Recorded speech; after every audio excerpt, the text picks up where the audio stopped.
강원도 태백에서 목회하시는 친구 목사가 있어요. 근데 하루는 그 목사님에게 광부한 사람이 찾아왔대. 이렇게 전화 통화하면서 들은 얘기인데 저한테 물어봐요. 이럴 때 어떻게 했으면 좋겠냐고. 많이 들어봤어요. 무슨 얘기인데 그랬지.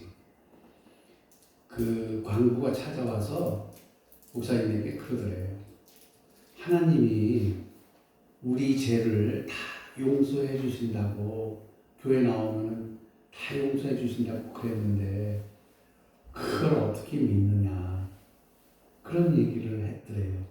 너무 믿지 못하겠다고. 그래서 우리 이 친구 목사님이 이렇게 물어봤대요. 오늘도 그 태백이 이제 탄광이 있잖아요.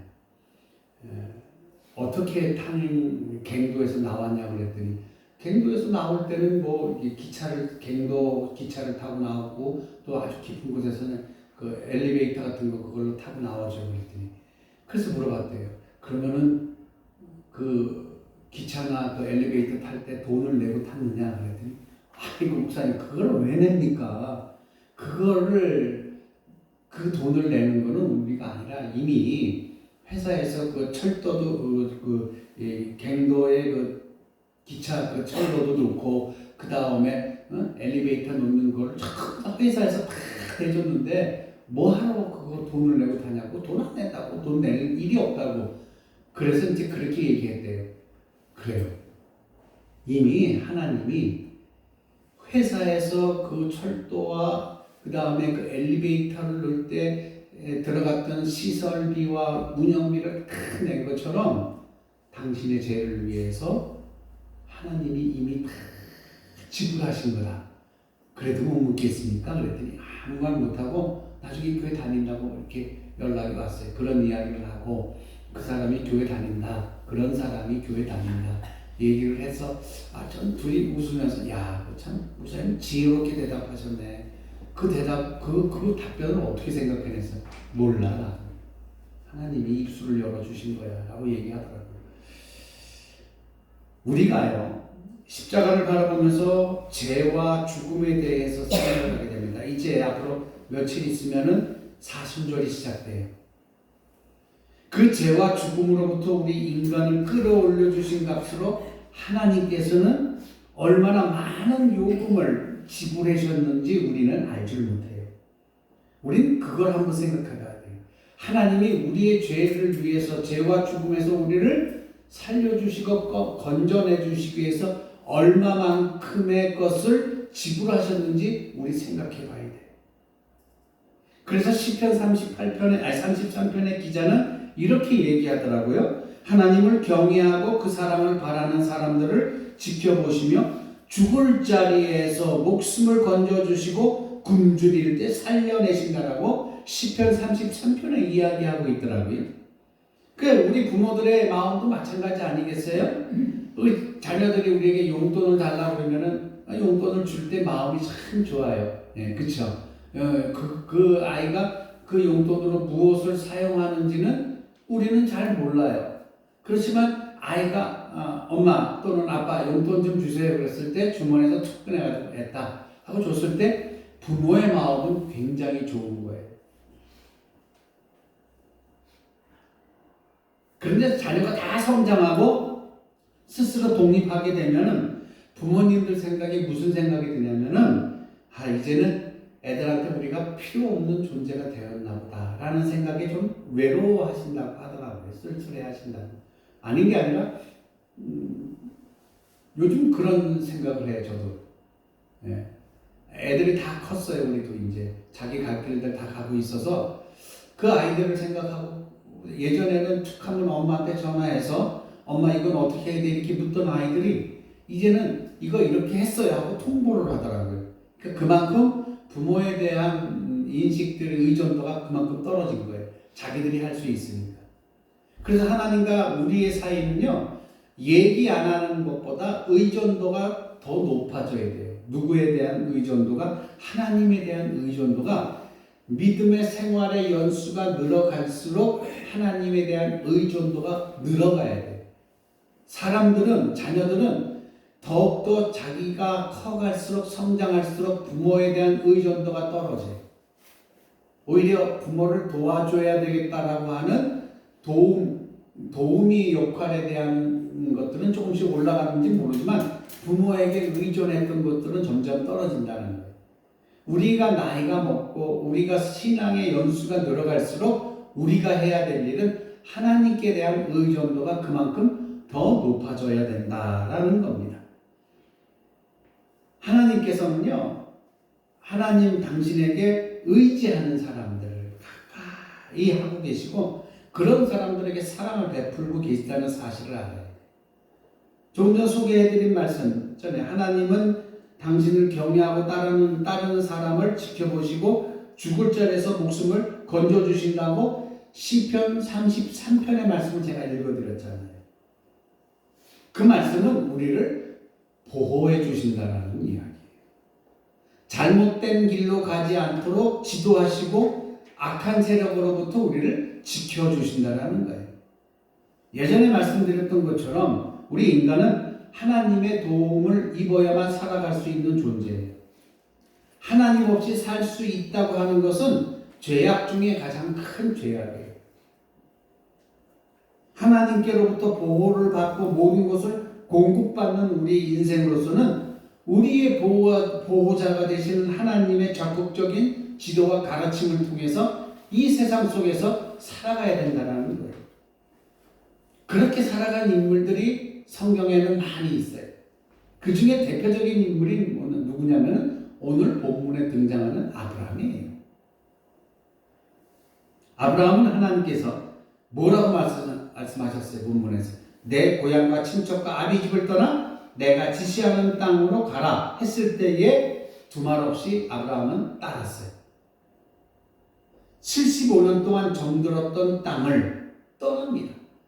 75년 동안 정들었던 땅, 75년이 어떻게 나왔느냐 하면 그의 나이가 75세였더라 하고 마지막 절에 나오잖아요.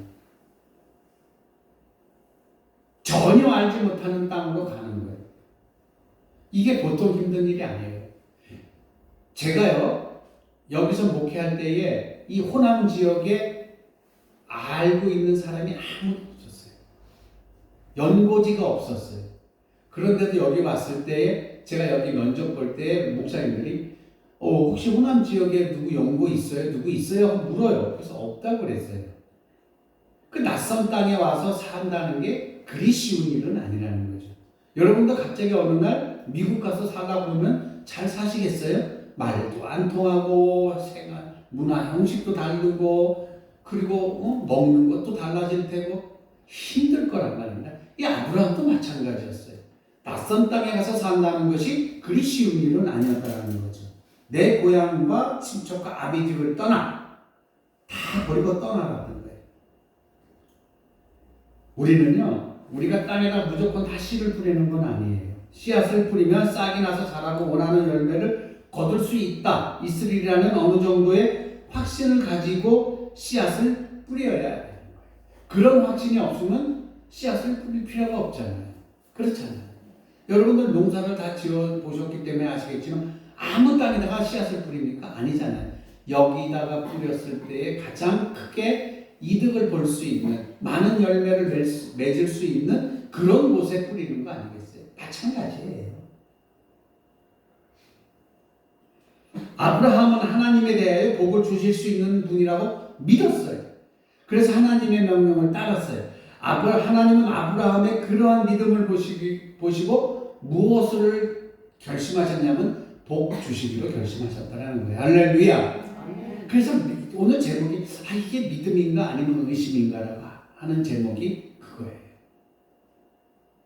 일찍이 아담과 하와가 하나님의 말씀을 믿지 못하고 불순종했던 것처럼 그러나 아브라함은 하나님의 말씀을 믿고 의지했어요. 그 명령에 순종했어요. 그래서 아담과 하와는 복된 땅인 에덴 땅에서 쫓겨났고 아브라함은 하나님의 말씀에 순종해서 그 축복으로 회복해 가면서 크게 복을 받고 있는 인물이 바로 아브라함이라는 거예요. 근데 아브라함이 하나님께 받은 약속이 뭐예요? 먼저 자신의 복을 누리라는 거예요. 오늘 2절의 말씀이에요. 너에게 복을 주어 내 이름을 떨치게 하리라. 그리고 같은 2절에 큰 민족이 되게 하리라 라고 약속을 하셨다라는 거예요. 어쩌면 우리의 모두 소망도 이와 같을 거예요. 우리 당대의 이름이 더럽혀지지 않고 오히려 이름을 드러낼 수 있는 생활을 바랄 거예요. 후손들은 훌륭한 사람이 되어서 잘 살기를 원하는 것이 보통 사람들의 바람이에요. 자, 보세요. 소금은 녹아야 짠맛을 낼 수가 있어요. 그 염도가 높은 질 좋은 소금이랄지라도요, 염도가 높은 질 좋은 소금이라도 그 소금이 녹지 않으면 그 맛을 낼 수가 없는 거예요. 그러나 질은 조금 낮지만, 염도가 조금은 낮지만 물에 들어가서 잘 녹아질 수 있으면 그게 좋은 소금이에요.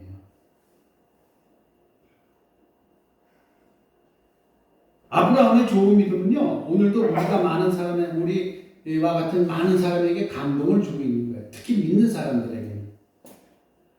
근데 지금 우리는 어떻습니까? 과연 우리는 아브라함처럼 좋은 믿음을 소유하고 있느냐 이거예요. 내가 가진 믿음이 진짜 믿음인지, 아니면 믿음을 갖고 기도했는데 그것이 될지 안 될지 의심하는 믿음인지 한번 생각해 봐야 돼요. 그리고 내가 좋은 믿음을 가졌다면 그 좋은 믿음을 가지고 내가 이웃 사람에게 덕을 끼치며 살아가고 있는지 한번 생각해 봐야 돼요. 우선 우리들 중에는요, 많은 사람이 아브라함이 누렸던 하나님의 사랑을 맛보지 못하고 있어요.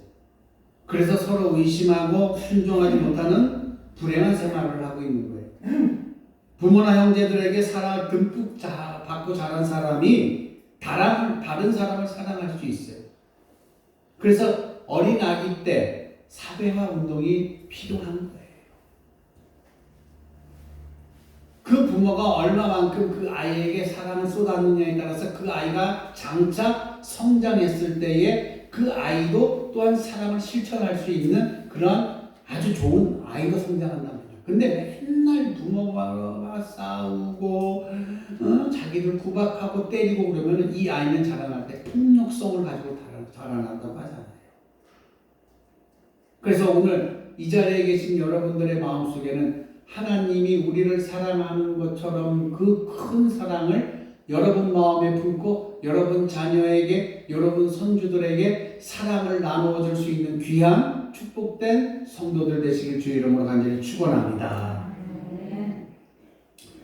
고아는 우리네 보통 사람들과 같은 그러한 사랑을 받고 자라나지를 못했어요.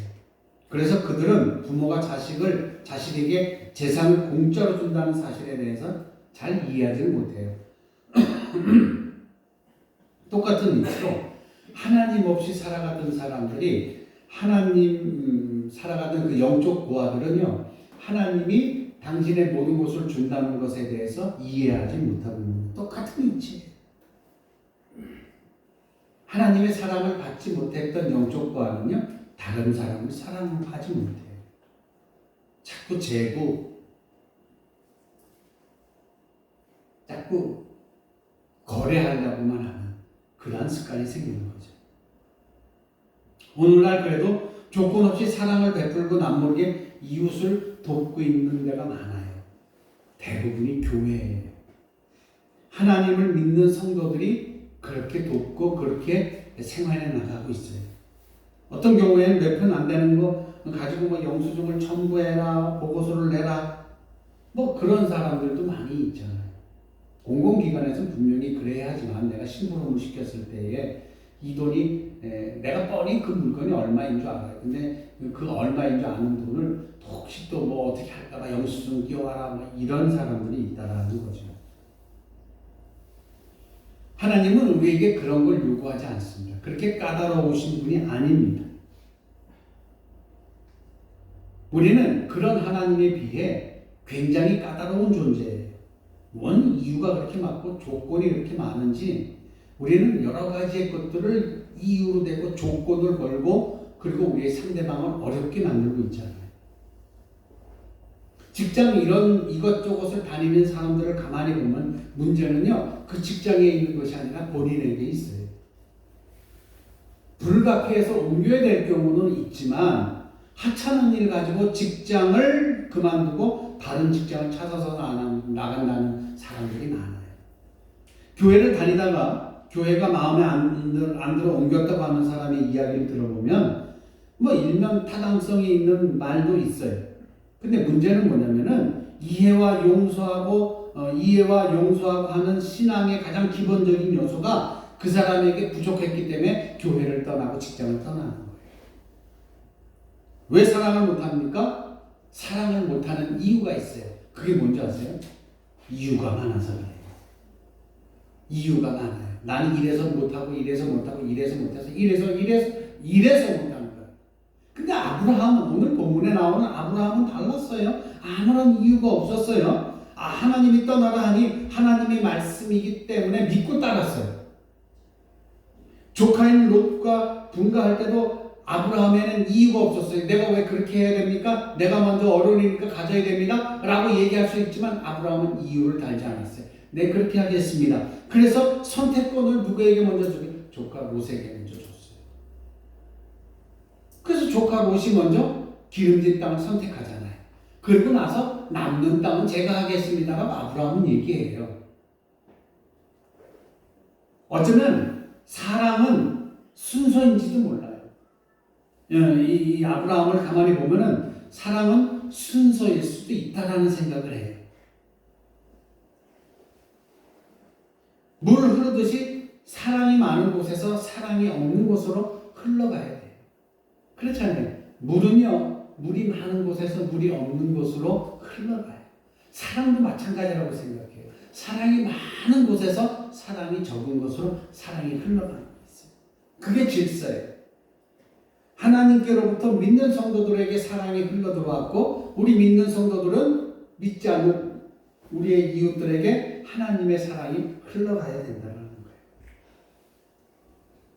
이런 이치를 알고 따르는 것이 뭐냐? 복을 받는 행위라는 거예요. 이 행위가. 이치를 거스르는 것은 불행이에요. 하나님은 이 이치를 알고 따르는 사람들에게 의롭다 하시고 당신의 상속자로 삼으셨어요. 아브라함의 믿음을 가만히 보면 무조건 복종이에요. 단지 명령하는 하나님을 신뢰했다는 이유 하나가요. 무조건 복종의 이유가 믿고 따르는 하나님을 무조건 신뢰했다는 거예요.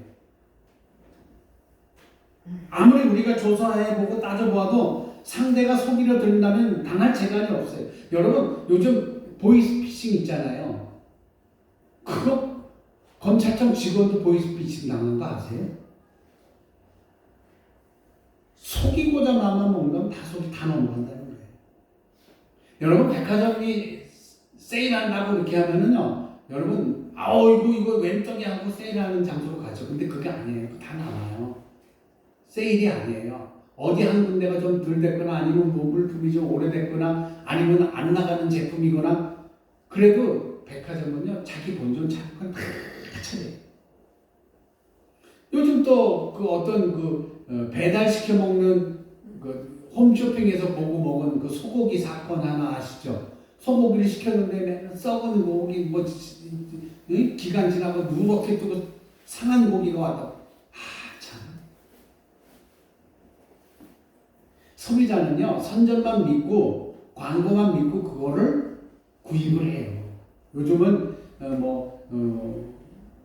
땡팡 이런 것들이 많이 생겨서 우리는 그렇게 주문해서 먹고 또 주문해서 또 이렇게 음식을 시켜 먹기도 하잖아요.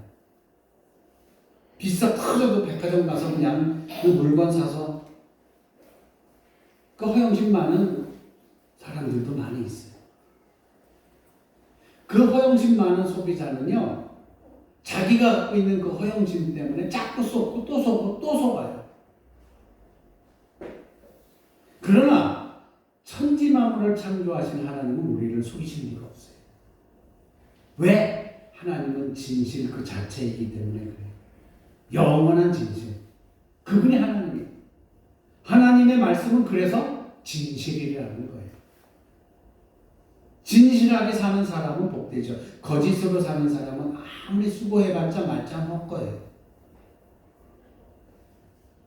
진실은 어디까지나 진실이라는 것.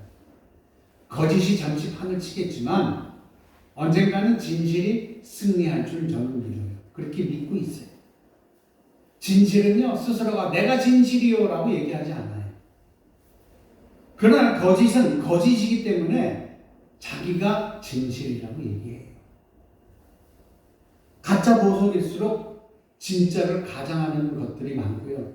가짜 보석일수록 진짜보다도 더 빛나요. 왜? 가짜기 때문에 진짜처럼 보이기 위해서 그렇게 만드는 거예요.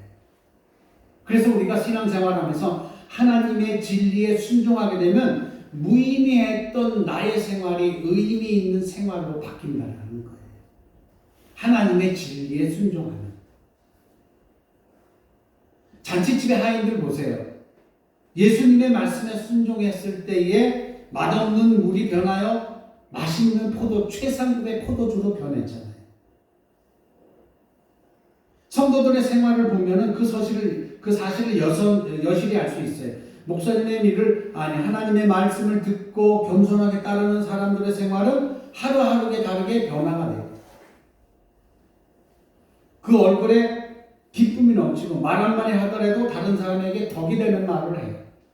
하나님을 믿고 따르고 겸손하게 따르는 사람들의 생활이 그렇다는 거예요. 아무튼 하나님의 말씀대로 살려고 노력하게 되면 복을 받지 않을 수가 없다라는 거예요. 열심히 사니까 생활이 나아질 것이다. 남에게 성실히 대하니 칭찬받을 것이며 신앙생활을 열심히 하니 소망과 기쁨의 생활을 하게 될 것이다. 하나님은 우리가 어떻게 하나님의 말씀을 순종해야 할지 믿음의 조상인 아브라함을 통해서 보여주시고 스승인 예수님을 통해서 가르쳐 주셨어요. 아브라함은 이미 소개해드린 바와 같이 하나님을 믿는 믿음으로 무조건 순종했잖아요. 그래서 하나밖에 없는 그 아들 이삭을 바치라 했을 때도 이유를 달지 않고 제물로 바치려고 산으로 데려갔잖아요. 예수님은 한술 더 떴어요. 아브라함이 자기 아들을 하나님께 바쳤듯이 예수님은요 자기 몸을 바치셨어요. 그래서 아브라함은 여호와 이레로 하나님께 준비된 제물인 양을 선물 받게 되죠. 그리고 예수님은 어떻게 하셨어요? 부활이라는 것을 하셨어요. 여러분 이 사실을 믿으십니까? 아브라함의 행위와 예수 그리스도의 믿음의 행위를 여러분 믿으십니까? 안 믿으세요? 믿는다면은 우리도 아브라함의 믿음과 예수 그리스도의 믿음을 따라야 할 것입니다. 어떻게? 한 가지 다른 거 없어요. 하나님의 말씀이 복과 생명이 된다는 것을 믿고 따르는 거예요. 하나님의 말씀이 복과 생명이 된다는 것. 우리는 이 세상이 하나님의 말씀으로 이루어졌다는 것을 성경을 통해서 알았어요. 그런 거로 하나님의 말씀이면 모든 것이 이루어진다는 사실을 또한 우리는 믿어야 돼요. 어쩌면 고지식한 믿음이 될지는 모르지만 우리의 믿음 생활이 하나님의 말씀에 의지하여 살아가는 믿음의 생활이 되어야 된다는 것을 역설하기 위해서 이런 말씀을 드리는 거예요. 여러분들의 믿음 생활이 그냥 흐지부지 어떤 하나의 시계추가 왔다 갔다 하는 것처럼 주일 되니까 교회 왔다가 또 갔다가 이런 생활이 아니라 여러분 일상생활 한 주간 동안에 교회 오기 전 동안의 생활 속에서 한 시간 한 시간이 여러분에게 주시는 말씀을 하나님의 말씀을 붙들고 살아가는 그리고 그 말씀을 실천하며 살아가는 여러분이 되기를 주의 이름으로 간절히 축복합니다. 꼭 그렇게 되시길. 여러분 세상에 이 노트북을 만든 사람이 이 노트북이 고장났을 때 이 노트북을 고칠까요? 못 고칠까요? 고치죠. 마찬가지예요. 또 양복을 만든 사람이 있어요. 양복. 여기가 뜯어졌어. 그럼 이 양복 만든 사람한테 이거 수선해 주세요. 그러면 해줄까요? 안 해줄까요? 해줘요. 맞아요. 그렇다면 저와 여러분을 만드신 하나님은 잘못된 인간이었던 나를 고치실 수 있을까요? 없을까요? 할렐루야. 있어요. 나를 다시 고쳐주셔서 인간답게 살아가고 하나님의 자녀로 살아가게끔 하나님이 만들어 주시는 거예요. 이 믿음이 있어야 되는 거예요. 이 믿음이 없으면 맨날 의심하고 배반하고 믿지 않고 멀어져가는 그러한 신앙생활을 할 수밖에 없는 거예요. 전자제품이 제 성능을 잘 내야 좋은 전자제품이에요. 그래서 인간은 인간다워야 돼요. 인간이 인간다운 모습을 보이려면 어떻게 되냐? 하나님이 창조하신 인간의 모습으로 돌아가야 돼요. 고장난 전자제품을 고치려면 AS 센터에 맡기지만 고장난 인간을 고치면 곧 죄인인 인간을 고치려면 어디로 가야 되느냐? 하나님께로 가야 돼요.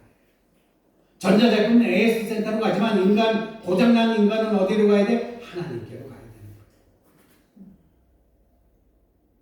여러분, 전자제품을 고치려고 AS 센터 가면 돈 내야 안 내요? 돈 내요. 그런데 내가 고장났어. 그러면 내가 하나님께로 가면은 금액을 얼마나 지불해야 될까요? 모르죠? 많이 지불할 수도 있겠죠? 천만의 말씀. 아직까지 우리는 무상 수리 기간이에요. 아직까지는. 그래서 여러분이 하나님께 여러분의 고장난 부분을 고치려고, 여러분의 인간성을 고치려고, 여러분의 마음을 고치려고, 믿음을 고치려고 하나님께로 가면은 수리비 받지 않고 그냥 무료로 고쳐주신다는 거예요. 예전에는요, 구약시대 때는 양이라든지 소라든지 비둘기라든지 이런 걸 바쳐야지만 제사가 이루어졌어요. 근데 이제는 아니에요. 지금은 그럴 필요 없어요. 왜? 예수 그리스도께서 우리 대신 모든 것을 다 지불하셨기 때문에 그래요. 할렐루야!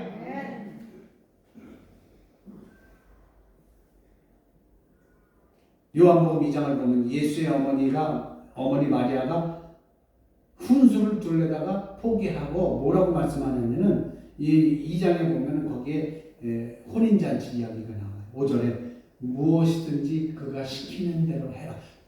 하인들에게 얘기했어요.